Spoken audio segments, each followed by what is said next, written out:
bonjour à tous et merci d'être avec nous ce soir ici même Pascal Labo comme d'habitude dans cette émission Zigzag où on va parler de choses très importantes, oui, très importantes parce qu'on va parler de quelque chose qui est très jeune, oui, très jeune, comme la savane de Saint-Paul. Pourquoi pas, oui, parce que c'est un sujet d'actualité aujourd'hui et pour ça, j'ai avec moi Jimmy. Oui, c'est ça, Jimmy. Comment il est, Bonsoir, Jimmy? Jean-Claude. Merci de nous faire le plaisir d'être avec nous ce soir parce que ce soir, tu as beaucoup de choses à nous dire, tu as beaucoup de choses à nous raconter, tu as des doléances et aussi des choses qui sont un petit peu plus au-delà de la doléance, qui seront des contestations quand même.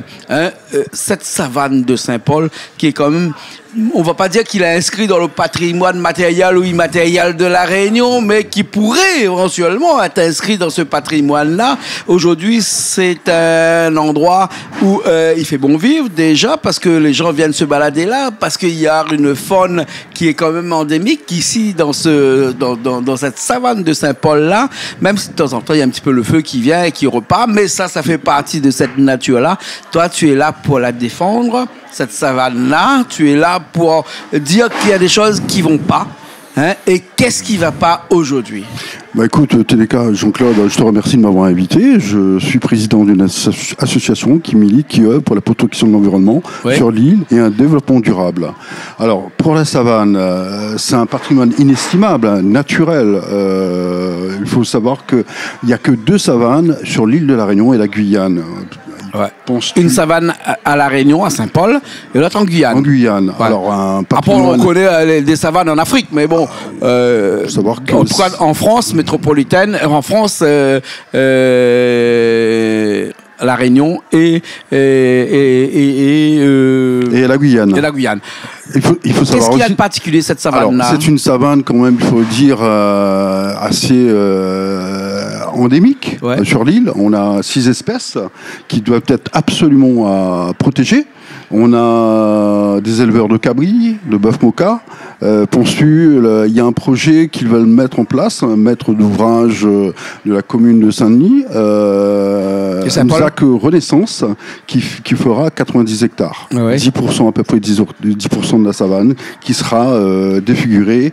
On construira des immeubles. Pour autant faire l'avocat du diable, 10%, il restera encore 90%. 90%, mais en effet, il y a l'impact environnemental, la pollution sonore. Ouais. Il y a les petits oiseaux blancs, le tourterelle malgache, le lézard zèbre qui sera impacté. Parce que, on peut pas déplacer les Ils pourront pas aller ailleurs, non? Ah non, à côté, il y aura que du béton. Où est-ce qu'ils vont aller? Ce sera une extinction progressive de toutes ces espèces. C'est un problème réel d'impact sur le végétal et l'animal.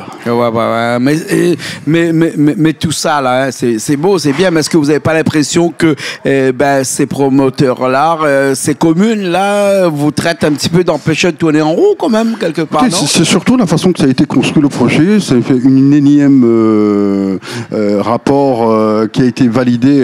Un peu en Missouk, non? Quelque part, ça a été un projet détourné, quelque part, sans l'impact et la validation des rayonnés. Mais est-ce que le rayonné, il a son mot à dire comme ça? C'est quand même, moi, quand il y a la mairie qui dit qu'il veut accepter un projet à côté, il donne un permis de construire, et quand il a donné son permis de construire, vous avez 2 mois dans l'article R600.2, qui est le recours des TIAS. Tout à fait, mais tu as une enquête publique qui a été... C'est le code globaliste, quand même. Là, si vous ne faites pas votre recours... Malheureusement, il y a une enquête publique qui a été bâclée, une petite pancarte qui fait 30 cm sur 40 cm. 30 cm sur 40 cm, c'est pas normalisé. Il fait 60 par 90 de hauteur. C'est pas beaucoup. C'est un panneau de chantier. C'est un petit panneau. Hein. Franchement, il faut prendre des jumelles. Quand je disais en Missouk tout à l'heure, c'est-à-dire ils ont caché le panneau de chantier. Ah non, le panneau de chantier, il est là, mais discrètement. Je veux dire, ça a été quand même évasif sur le projet. Mais l'article 600.2 dit bien que le panneau doit être visible de la rue et que n'importe qui peut venir. Et puis, après, bien entendu, entendu, ça, dans ce recours des tierces, là, il faut qu'il soit fait généralement par un huissier, avant, pendant et Bien après, sûr, c'est-à-dire, ça dure 2 mois, hein. Le premier jour, il fait. Et puis, c'est affiché aussi en mairie quand même. C'est affiché très discrètement. Ça a été bâclé. Effectivement, 9 personnes, comme je te le rappelle, 9 personnes qui ont été enquêtées. Il a fallu qu'on monte le collectif Protège notre savane et faire parler de nous, faire entendre que nous sommes là. Et effectivement, la mairie a mis en place, organisé une rencontre avec quelques citoyens de Plateau-Cailloux, triés sur le volet. Ah oui. Alors, penses-tu que La Réunion est concernée par ce projet qui impactera aussi notre économie? Il faut savoir que ce projet est une zone commerciale.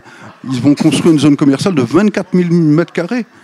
Nous en avons assez de projets de cette envergure, de projets commerciaux. On a trop de surface commerciale. Pensons aussi Jimmy, sans me faire l'avocat du diable, mais juste entre nous, comme ça, les gens qui m'écoutent, ils vont me traiter un peu ce qu'ils veulent, mais c'est pas grave. Mais tu sais, quand on a fallu faire la route du littoral, on n'a pas trouvé les cailloux parce que tout le monde s'est dit, je vais pas trop, je mobilise pour ça, je veux pas de cailloux. Quand ils ont décidé de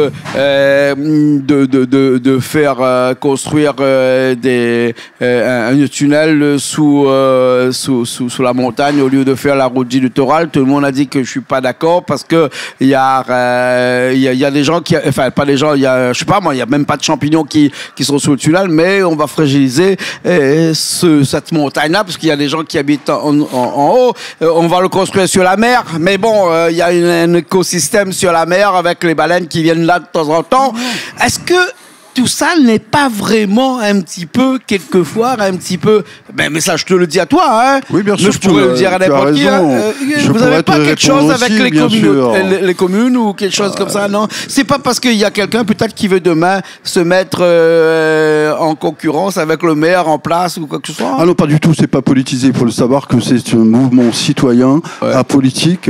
Nous, on n'est pas là pour faire la politique politicienne. Vraiment, nous pensons et nous voulons préserver notre environnement, un espace naturel. Il faut le rappeler que c'est 90 hectares qui fait l'équivalent de plus à peu près est-ce que ces 90 hectares ont dans un plan local d'urbanisme, ils sont classés zone naturelle ou zone agricole? Une zone naturelle, pas agricole, mais en tout cas zone naturelle. Qui a été mis sur le coude. Il y a eu, comme je te dis, des dossiers depuis les années 2000, ça fait plus de 20 ans. Il y a eu un feu vert de l'État, du préfet, mais au-delà de ça, nous, ce que nous voulons, c'est que nous, au-delà de la contestation, nous voulons aussi proposer des solutions aux Rayonnais, aux Rayonnaises. Pourquoi ne pas construire autrement, de façon structurante pour notre île? Il y a le SAR, le schéma d'aménagement régional de la région, qui ne prend pas en compte aussi la biodiversité.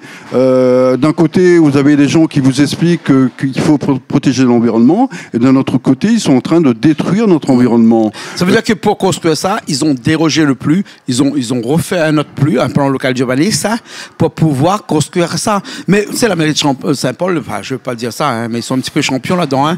Quand ils ont construit ce cube qui est en plein milieu, là, ils ont dérogé aussi au PLU, hein, quand même. Hein. Donc ça veut dire qu'ils savent faire des choses que nous, même le citoyen, mais effectivement, on n'a pas notre mot à dire. On n'a pas notre mot à dire quand même. Hein. Voilà, c'est le cube voudrait, qui est à Saint-Paul, quand même.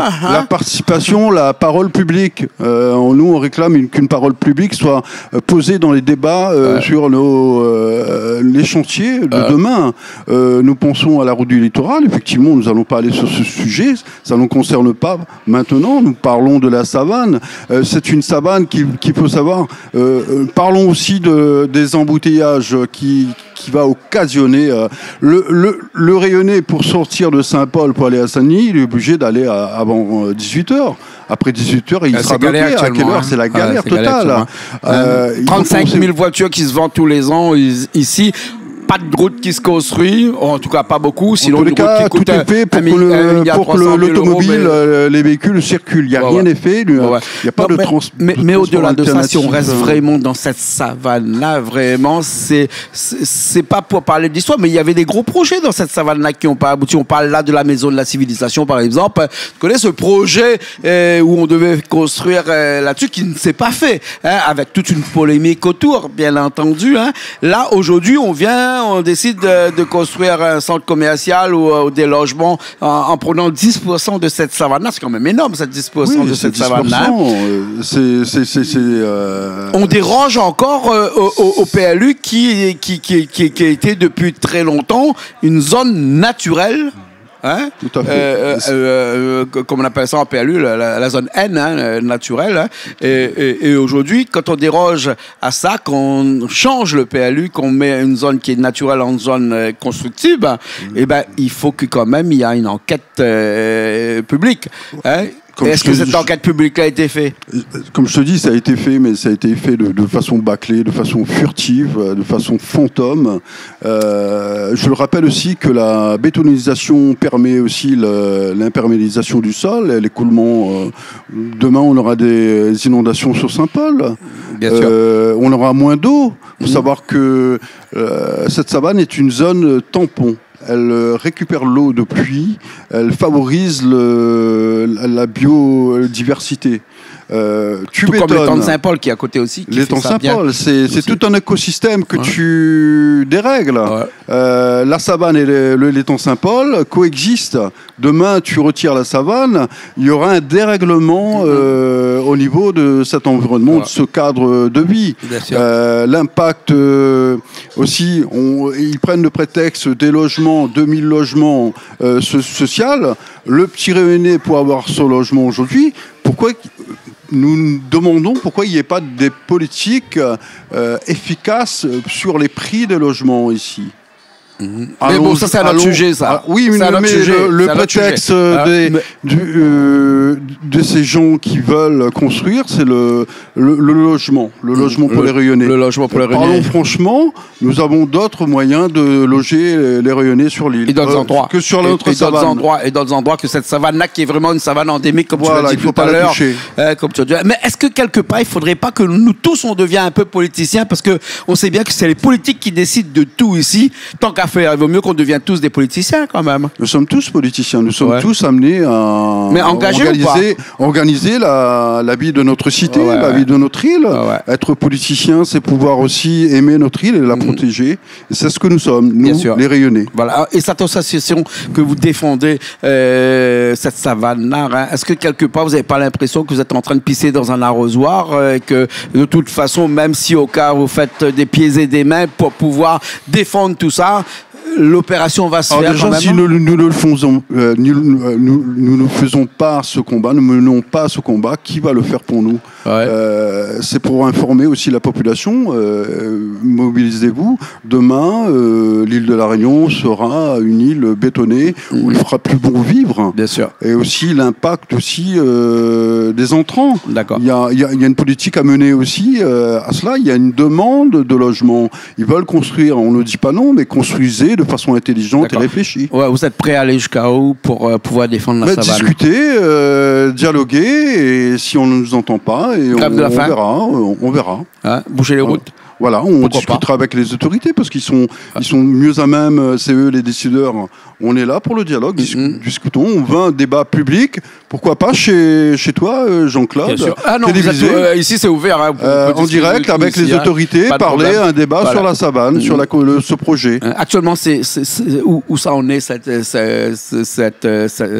ce projet-là? Actuellement. Alors le projet, il est en passe, il a démarré. Ils ont commencé à défricher. On a vu qu'ils ont commencé le terrassement là. Oui, c'est un massacre. Ah ouais. Ouais, tu vois, quand tu arrives, tu as les petits oiseaux, tu as le bœuf, il est obligé de se retirer contre le mur à côté des constructions et il n'a plus d'endroit où paître. Au niveau du pâturage, il n'y aura plus d'herbe. Où est-ce qu'il va aller? Ce sera l'extinction des éleveurs de bœuf moka et des éleveurs de chèvres de cabri. Sans penser à l'impact et à la destruction de notre écosystème sur les espèces végétales et animales. Pour nous, c'est vraiment une aberration, cette construction, qui ne permettra pas, en favorisant un bien-être pour tous les Réunionnais. Qu'est-ce qu'on va dire à nos enfants? Allons, monte la plaine des Cafes au volcan pour se promener, parce qu'il n'y aura plus de savane. Je sais que les gens courent dans la savane, les gens vont se promener dans la savane, il n'y aura plus de savane, on aura une portion de savane. Demain, qui nous dit qu'il n'y aura pas une zone Renaissance 4? Aujourd'hui, c'est la 3. Posons-nous les bonnes questions. Si demain on laisse les choses se faire ainsi, voilà, c'est complètement. Ce sera une île. Bien sûr. Est-ce que vous avez l'impression de penser ou de croire que c'est un combat entre un pot de terre et un pot de fer? Bien sûr, c'est le pot de terre contre le pot de fer, c'est David contre Goliath, mais nous croyons que dans l'intérêt de tous, nous devons nous mobiliser. C'est pour ça que j'appelle à la population, les Rayonnais, venez soutenir l'association Protège notre savane, afin de pouvoir montrer que nous aimons notre pays, que nous voulons défendre nos pays. Sûr. Et surtout que nous avons des solutions alternatives aussi à la construction sauvage. D'accord, ok. En tout cas, merci beaucoup. Je te remercie, Jean-Claude. Merci beaucoup de nous avoir fait ce plaisir de venir avec nous, nous expliquer un petit peu tout ça, nous qui sommes de l'autre côté de l'île et qui ne connaissent pas cette savane endémique de Saint-Paul. Il faut dire que c'est sur la commune de Saint-Paul, bien entendu. Je crois qu'il y a un champ de tir aussi sur cette savane-là, de l'armée. Je ne sais pas si ça existe encore. Quoi? Un champ de tir pour faire champ de tir, oui. Voilà, un champ de tir, bientôt. Mais ça, ça n'impacte pas beaucoup les oiseaux, les animaux. Le bruit, ça impacte, comme je te disais, la pollution sonore. Mais ça existe depuis des années, ça, un bout de temps. Tu as la pollution olfactive. De la poudre à canon. On a la pollution sonore qui fait fuir les oiseaux et qui déplace les colonies d'espèces.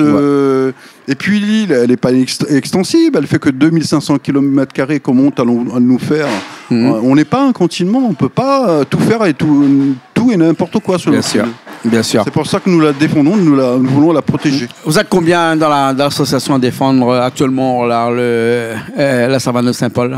Oui, défendre. Vous êtes combien Alors, on est à on a plusieurs centaines de gens qui sont engagés, qui sont mobilisés.